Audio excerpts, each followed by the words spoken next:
Assalamualaikum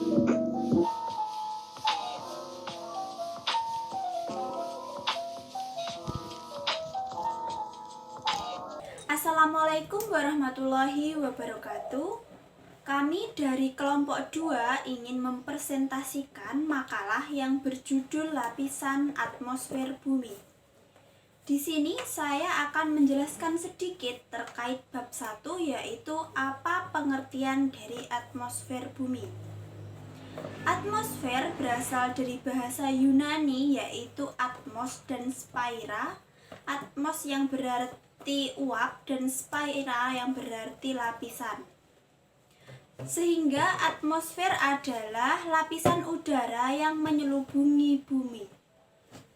Berbeda lagi jika di dalam Al-Quran, atmosfer diistilahkan sebagai sahfan mahfuzan, yang berarti atap yang terlindungi atau terpelihara. Allah mengatakan bahwa langit sebagai atap yang kokoh dan berfungsi untuk melindungi semua sesuatu yang ada di bawahnya.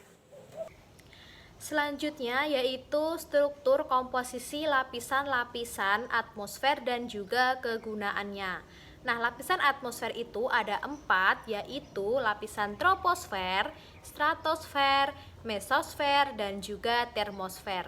Nah, pada lapisan troposfer ini terjadi gejala cuaca seperti angin, awan, badai, petir, topan, dan juga hujan. Nah, selanjutnya pada lapisan kedua yaitu lapisan stratosfer. Pada lapisan ini ditandai dengan kenaikan suhu atau kenaikan panas dan akan bertambah seiring dengan naiknya ketinggian. Nah, selanjutnya yang ketiga yaitu lapisan mesosfer.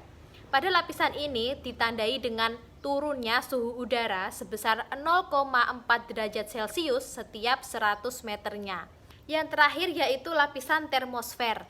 Nah, pada lapisan ini terjadi pada ketinggian 85 dan juga 300 km yang ditandai dengan kenaikan suhu minus 100 derajat Celcius, bahkan ratusan sampai jutaan derajat Celcius.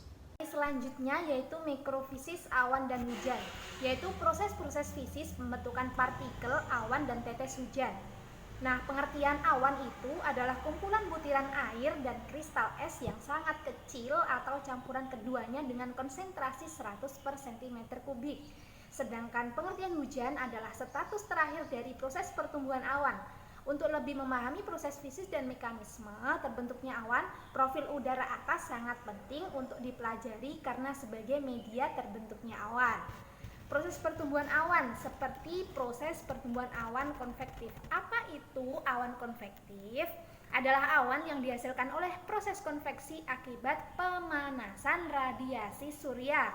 Awan itu disebut dengan awan kumulus. Dalam pertumbuhannya sampai turun hujan ada 3 tahapan. Yang pertama yaitu pertumbuhan, yang kedua yaitu pematangan dan disipasi. Tahapan pertama yaitu tahapan pertumbuhan. Uap air yang terkandung dalam parsel udara yang naik ke level lebih tinggi akan berkondensi yang disebut sebagai dasar awan. Selama uap air dapat berkondensi, panas laten akan terus bertambah dan parsel udara serta butir air akan terus naik ke level yang lebih tinggi sampai ditemui kondisi udara yang stabil. Tahapan kedua yaitu tahapan pematangan. Di tahapan pematangan ini, butir-butir air dalam awan akan terus membesar melalui proses tumbukan dan penggabungan sampai mencapai ukuran butir maksimum dalam kondisi lingkungannya. Dalam tahapan ini masih terus berlangsung kondisi pembesaran butir secara simultan. Proses pertumbuhan ukuran butir itu dipengaruhi oleh konsentrasi butiran air di dalam awan. Kemudian butir-butir air yang sudah besar akan turun ke level yang lebih rendah dan berkumpul ke dasar awan sampai mencapai ukuran sedemikian rupa sehingga gaya berat akan mendominasi gaya-gaya yang bekerja pada butiran air tersebut. Setelah itu maka hujan mulai turun dan awan disebut dalam tahap disipasi atau mati. Tahapan yang ketiga yaitu tahap disipasi. Dalam tahapan ini, butir-butir air yang ukurannya cukup besar akan turun sebagai hujan. Sementara butir-butir kecil akan menguap kembali dalam awan Cumulus, tahap ini berlangsung relatif cepat dengan intensitas hujan relatif tinggi. Penjelasan selanjutnya adalah terkait dampak konsentrasi karbon dioksida terhadap pemanasan bumi dan penipisan lapisan ozon. Seperti yang kita tahu, karbon dioksida merupakan gas yang bersifat polutif atau mencemari. Nah, gas ini banyak dihasilkan dari kegiatan manusia seperti kegiatan industri, penggunaan kendaraan bermotor, bahkan kita bernafas pun mengeluarkan nafas juga menghasilkan karbon dioksida. Nah, di sisi lain, tumbuhan yang berfungsi sebagai penyerap karbon dioksida itu populasinya semakin menipis. Kita tahu sendiri belakangan ini banyak peristiwa kebakaran hutan pun penggundulan hutan yang masih banyak dilakukan oleh oknum-oknum. Nah, lalu apa ya dampaknya ketika konsentrasi karbon dioksida ini terlampau tinggi? Nah, apakah teman-teman tahu efek rumah kaca? Nah, gas-gas polutan meliputi karbon dioksida, karbon monoksida, dan gas-gas polutan lain itu akan mengangkasa dan kemudian membentuk sebuah lapisan udara yang bersifat seperti kaca. Nah, inilah yang disebut dengan rumah kaca. Rumah kaca atau lapisan udara yang tersusun dari gas-gas polutif ini, dia dapat menerima sinar matahari namun tidak mampu untuk memantulkannya kembali, sehingga ruang yang berada di bawahnya, yaitu permukaan bumi yang kita tempati, menjadi panas. Nah, ada ilmuwan yang mengatakan bahwa efek rumah kaca ini itu mempunyai dampak positif. Karena menghasilkan panas tersebut, hawa di bumi menjadi tidak lagi dingin, memiliki temperatur hangat yang cocok untuk kelangsungan makhluk hidup.